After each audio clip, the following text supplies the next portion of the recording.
Olá pessoal, tudo bom? Hoje nós vamos estar comentando sobre as habilidades pessoais de perdão e reparação. Vamos estar estudando um pouquinho mais sobre como Jesus tratava a questão do perdão, da reparação e como ele quer transmitir isso para a nossa vida. Cristo é sem dúvida o exemplo perfeito a tudo. Nós já comentamos já na aula anterior que ele é o exemplo perfeito. Nós não temos é, outro melhor para nos basear. Cristo tem a nos transmitir tudo o que é de melhor para a nossa vida. Ele é o reflexo perfeito que nós precisamos almejar, termos na nossa vida, né? Que possamos estar absorvendo tudo que ele foi, tudo que ele é, entendeu? Para sermos um pouquinho próximos, né? Porque já sabemos que jamais alcançaremos a perfeição dele. Mas isso não nos isenta de querer buscá-lo, de querer nos aproximar da sua semelhança, da sua imagem para a nossa vida. Iniciando aqui, ó, Cristo é sem dúvida o exemplo perfeito a tudo que fomos comentar. E não é diferente como pontuamos habilidades sociais. Em um vídeo do pastor Cláudio Duarte, acho muito engraçado alguns vídeos dele, ao mesmo tempo muito explicativo, né? Ele coloca como um comentário que Cristo, ele até mesmo na questão da propagação do evangelho dele, ele utilizava a questão de realizava um milagre e falava à pessoa: vá e não conte para ninguém. Já era com a intenção de todo mundo contar para o ministério dele ser propagado. Claro que ele falando isso de forma a nos fazer refletir, né? De brincadeira, mas de fato, Cristo, ele antes de nós mesmos é, estabelecermos certos tipos de estratégias de influenciadores, Cristo já tinha tudo isso já na mente dele. Tudo que nós entendemos de influência, de psicologia, de coisa com as outras pessoas, Cristo já possuía isso tudo. Tudo vem dele. Então, é, tudo, é, tudo que a gente absorve para nossa vida, o centro é ele. Então, ele já tinha tudo isso já dentro dele já. É, mas como ênfase na questão do perdão e reparação, Cristo nos mostra claramente a importância disso. E já no início do Sermão da Montanha, lá registrado em Mateus 5, no versículo 38 até o versículo 42, ele situou o posicionamento contra a vingança, em detrimento ao pensamento que se tinha na época, né? Que era o olho por olho, dente por dente. Muita gente hoje em dia ainda tem esse tipo de pensamento, né? Tem esse tipo de vertente que o que bate nela, não, eu não levo desaforo para casa. As pessoas elas querem levar a questão da vingança como uma solução, mas como já dizia já o Santo Chaves, né? A vingança nunca é plena, mata a alma e envenena. E é verdade, literalmente, o desejo de vingança, o remorso, a mágoa, você toma um veneno para o outro morrer, para fazer mal ao outro. E Cristo a todo momento ele quer combater esses tipos de sentimentos na nossa vida. E como ele explica, é interessante que a Bíblia ela nos passa todos os atalhos. Na verdade, nós como seres humanos, nós gostamos muito de termos as respostas já de fácil acesso. E a Bíblia nos concede esse fácil acesso. Ele nos explica facilmente como nós devemos proceder. O próprio Cristo diretamente fala isso para os seus na época e nos transmite através da sua palavra. E muitas das vezes não damos atenção a detalhes que ele fala conosco. Theo Preti, um livro que ele escreveu em 2011, Habilidades Sociais, o Modelo de Jesus, ele passa um caso onde ele especifica, né, um caso ocorrido na cidade lá do Rio de Janeiro, né, na capital, que um pai ele perdeu seu filho após ser sequestrado, foi morto por bandidos. E ele esperava que essas pessoas pagassem pelo crime delas, né? Com a intenção de inibir a criminalidade, que aquelas pessoas também tivessem a oportunidade de se corrigir, de se arrepender do que foi feito e ter uma realidade diferente no futuro. E muitas das vezes o nosso posicionamento é o contrário do que se nós estivéssemos no lugar desse pai. Muitas das vezes, não, nós temos que. Quantos que não tem hoje em dia ainda o pensamento? Não, nós temos que ter pena de morte, nós temos que ter uma retaliação à altura, literalmente olho por olho, dente por dente. Mas não é isso que Cristo quer passar para a gente. Ele disse que se nós, por um acaso, nós sofrêssemos, nós tivéssemos uma face tapeada, que nós teríamos que oferecer a outra. Ele, em sua sabedoria, ele já passou isso pra gente. Então ele, como Cristo, que capacidade nós temos de falar, não, Cristo está errado. Misericórdia. Cai um raio, mata logo a gente e a gente até a petulância de afirmar que Cristo errou. Então o que ele passa para nós é muito claro, é muito certeiro no como nós temos que proceder. A Bíblia não dá margem. É muito interessante essas pessoas que a gente barra, que quer pegar a Bíblia e literalmente barganhar com ela, interpretá-la colocando curvas, quando a Bíblia é uma coisa reta, uma coisa direta para nossa vida. Não há curvas que a gente possa levar para nossa vida. Ela especifica, ponto. Não é A nem B, é aquilo e aquilo. Por muitas vezes, como líderes, vamos passar por situações que precisamos lidar em administrar as diversidades relacionais, né? E a partir de nós, isso, quanto entre próximos. A gente precisa estar preparado para isso. Isso vai ocorrer, não é que nunca vai ocorrer com a gente, eu vou trabalhar para isso não acontecer. Não, isso vai ocorrer, mais cedo ou mais tarde. Nós somos humanos, nós temos nossas individualidades, nossas opiniões, nossas perspectivas.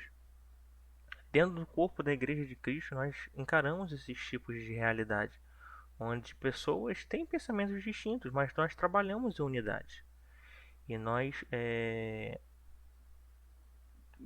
afunilamos, né? Passamos pelo funil de Cristo para centrarmos na visão dele.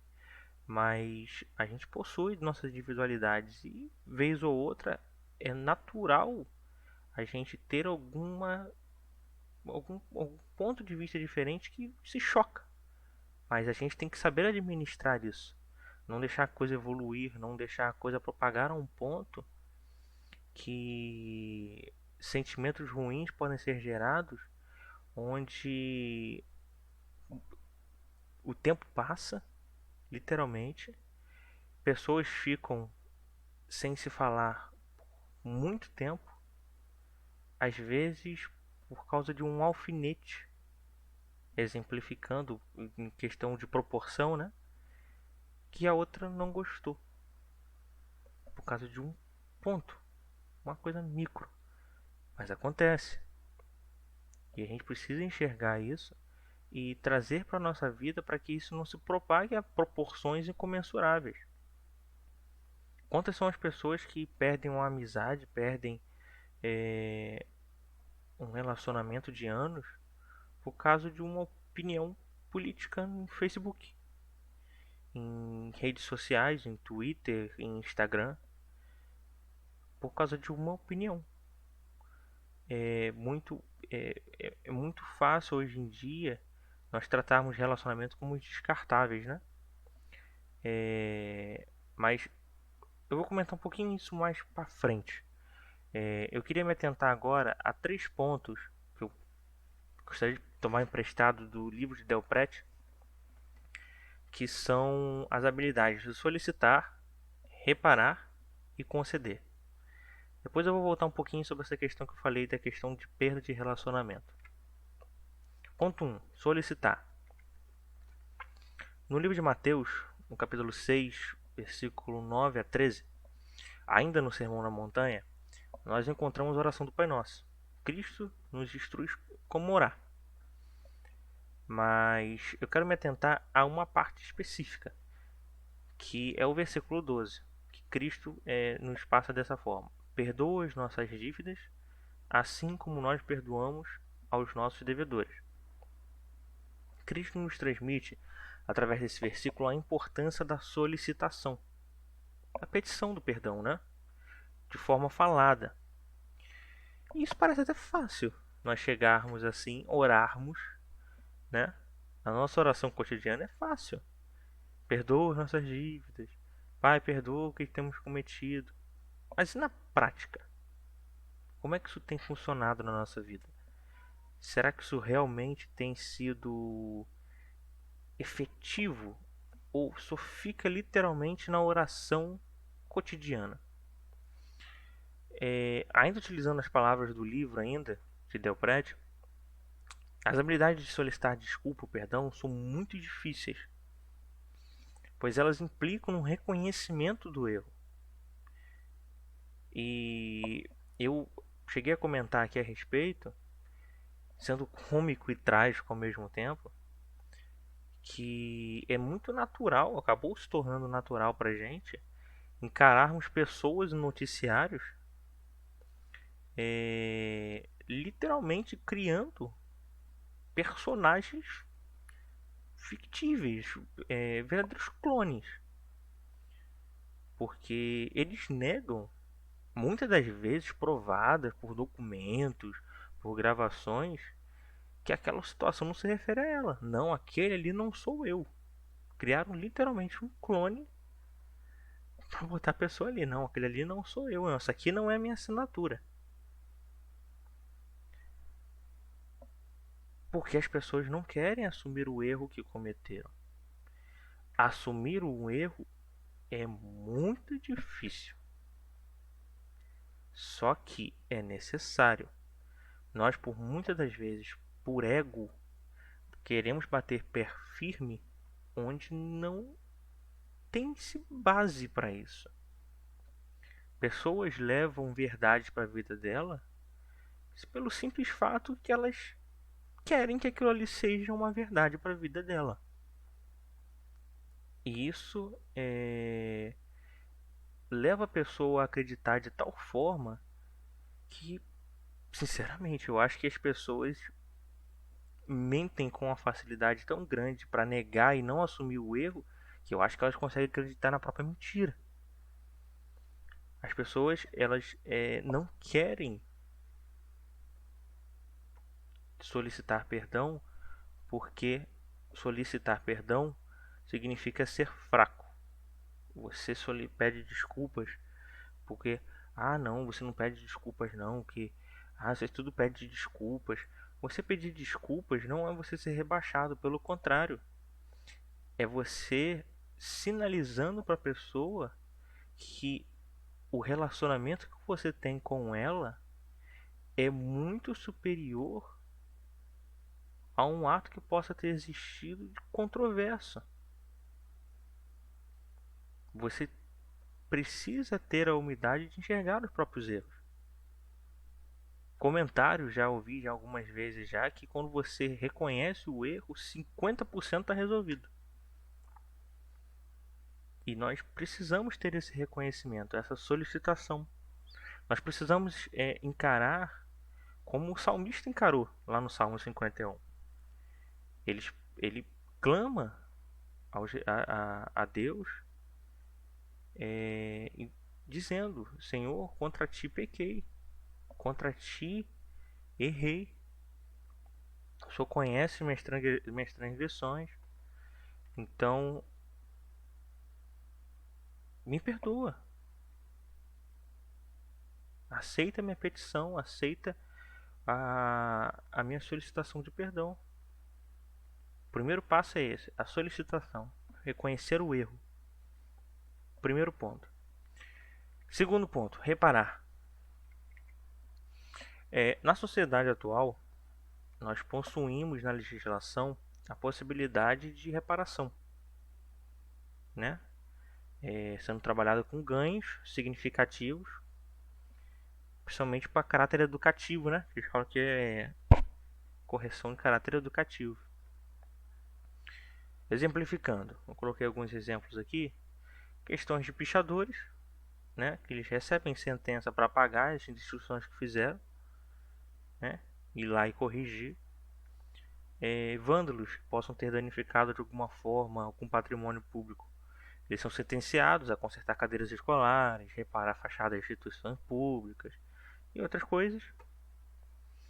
E nós sabemos que ainda existem hoje países que põem sérias penalidades, né? Como nós comentamos anteriormente. Ainda existem lugares no mundo sobre a pena de morte, sobre prisão perpétua.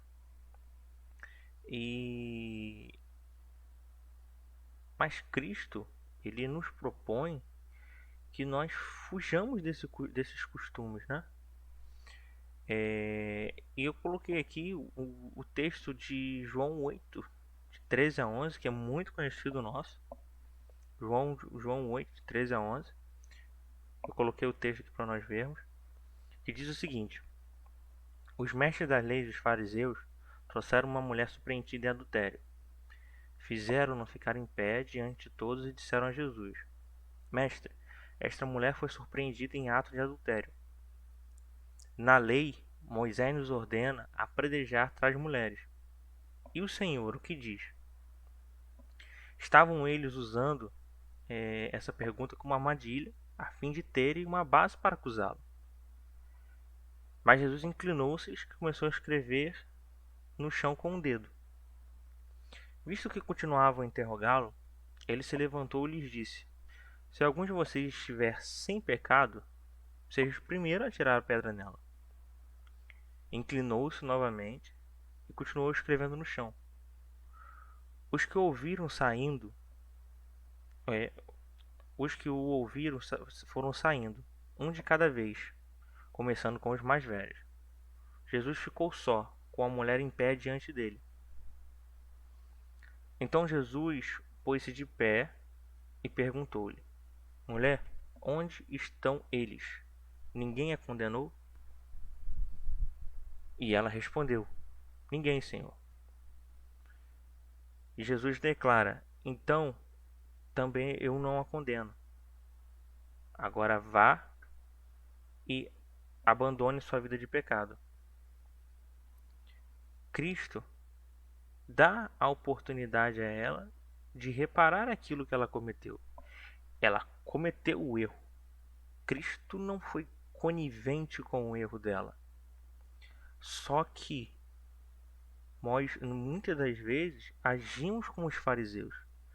Nós lemos o texto, ficamos contra eles, né? Porque sabemos aqui do contexto, mas a gente age da mesma forma que os mestres da lei dos fariseus quando a gente vê um noticiário. Muitas das vezes a gente age da mesma forma com um conhecido, que muitas das vezes erra, passível de erro todos somos, e em vez de darmos a oportunidade da reparação, preferimos apontar. Preferimos nos colocar acima, como melhores, coisa que não somos. Cristo nos oferece a oportunidade única de termos uma nova perspectiva. Além de não os confrontar diretamente, né, que foi o caso que nós lemos, ele preferiu o silêncio. Inicialmente, em Provérbios 15:1, temos a afirmação que a resposta branda desvia o furor. A resposta mais branda que o silêncio, eu acredito que não existe. Delpret coloca que frequentemente o silêncio é uma comunicação efetiva de discordância, de não adesão, de reprovação, porém aquele grupo não foi capaz de entender essa leitura e persistiu nos propósitos. Deus se silencia, dando a oportunidade deles se autoanalisarem e verem o que eles estão fazendo. Mas eles mesmo assim não conseguem. Após isso, parafraseando o que Cristo falou, para aplicação na nossa habilidade social, aquele que nunca errou ou magoou alguém, que se confesse irrepreensível. Quem nunca magoou alguém? Quem nunca errou com seu próximo? Eu não sou perfeito e não estou falando para pessoas perfeitas. Se tiver algum Jesus aí encarnado aí, me fala por gentileza, porque todos nós erramos. Todos nós somos passíveis de erro. Erramos no passado, erramos no presente e erraremos no futuro. Nós estamos fadados a isso pela nossa natureza pecaminosa. Mesmo que arrependidos, mesmo que diante de Cristo, remidos pelo seu sangue, nós vamos errar, independente se nós queremos ou não. A gente vai cometer erros, infelizmente. Não é essa a nossa vontade. Como servos de Deus, queremos parar de cometer erros, mas erramos. Incontestavelmente, vamos errar. Então, quem se considera irrepreensível, já tira a primeira pedra. É muito fácil apontar o outro e falar: eu não errei nisso, e proporcionalizar o que o outro fez, e querer diminuir o nosso erro e aumentar o do próximo. Mas nós sabemos muito claramente que Deus não faz esse tipo de distinção. Erro é erro. E como Jesus enxerga claramente o nosso erro e nos remete à chance de repararmos. Vá e não peques mais. Não peques mais. Você pecou. Vá e não peques mais. Se esforce a não repetir esse erro. Ponto 3. Conceder. Voltando lá ao versículo 12, que nós lemos lá de Mateus 6, mais especificamente a parte B, assim como perdoamos aos nossos devedores. Vemos expressamente a condicional para a validação do que vimos no ponto 1 e no ponto 2. Perante Deus e ao nosso próximo, como podemos receber aquilo que não damos? É meio ilógico. Em Mateus 18, 21 e 22, encontramos o seguinte: Então Pedro aproximou-se de Jesus e perguntou: Senhor, quantas vezes deverei perdoar o meu irmão quando ele pecar contra mim? Até 7 vezes? Jesus respondeu: Eu digo a você, não até 7, mas até 70 vezes 7. Cristo, ao propor a equação dita no texto, ele não especifica um limitador de 490 vezes, como muita gente quer interpretar. Muito pelo contrário, ele evidencia a importância da concessão do perdão, de forma a ser incontável, ou melhor, semelhante ao que recebemos de Deus. E está registrado lá no livro de Lamentações 3, 22 e 23, que diz: Graças ao grande amor do Senhor é que não somos consumidos, pois suas misericórdias são inesgotáveis. Renovam-se cada manhã, grande é a tua fidelidade. Consegue imaginar? Eu coloquei essa pergunta em ênfase para nós trazermos isso para a nossa vida. Consegue imaginar se Deus agisse conosco de modo semelhante ao como tratamos o próximo às vezes? Se Cristo quisesse mensurar da forma que fizemos, da forma que fazemos com o nosso próximo, ele faz conosco. Pense agora, o que você faz com o seu próximo, você gostaria de receber? nesse momento, pense agora numa atitude que você fez e que essa não seria a atitude que você gostaria de receber para sua vida. E se Cristo fizesse justamente o contrário? Em vez da gente nos espelharmos em Cristo, Cristo se espelhasse em nós e retribuíssemos a nossa ação conforme nós agimos. Acho que o negócio está bem complicado para a gente. Garanto com toda certeza que se tivéssemos o limitador de perdão, nós já teríamos ultrapassado há muito tempo. Não sejamos como um servo impiedoso da parábola, que está registrado em Mateus 18, 23 a 35, como aquele que recebe misericórdia, porém a retém, e não a transmite ao seu semelhante. A prática da concessão de perdão, ela não é fácil. A perda da confiança é algo que gera uma ferida profunda. Porém, não há melhor remédio. A concessão do perdão é o melhor remédio. O perdão não gera em nós uma amnésia. A gente não esquece. Mas trata a dor que nos causa a ferida.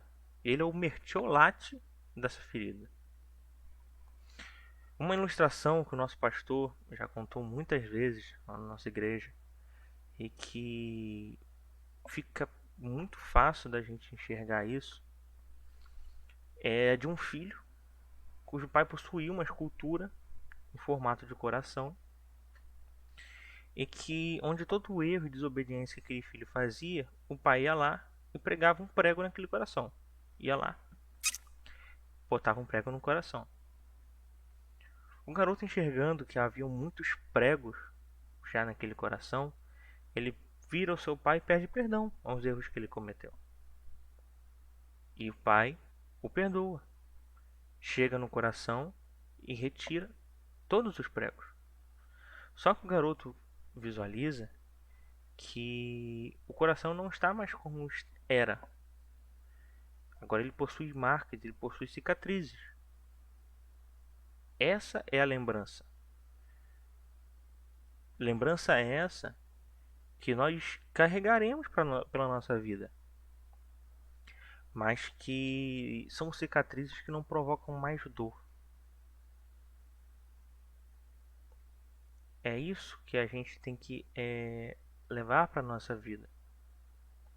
Liberar perdão é essencial, porque isso cura tanto a nossa alma quanto a alma daquele que de alguma forma nos feriu. E é o que valida nossa solicitação e nossa reparação. Podemos ser ótimos pedintes de desculpas, ótimos reparadores, mas se a gente não sabe perdoar, de nada vale, porque não podemos receber daquilo que não damos. Não vale, não soma isso. Que o Espírito Santo possa estar iluminando a nossa vida cada dia mais, para que possamos aperfeiçoar nossas habilidades sociais de perdão e reparação, que tenhamos a visão clara das faltas que temos cometido com Deus e com o nosso próximo, e que sempre que possível possamos estar reparando aquilo que foi comprometido. E finalizando, que desejamos sempre liberar perdão, pois essa é a perfeita e agradável vontade do Senhor. Que Deus possa estar abençoando nossas vidas. Um abraço, pessoal. Fica com Deus.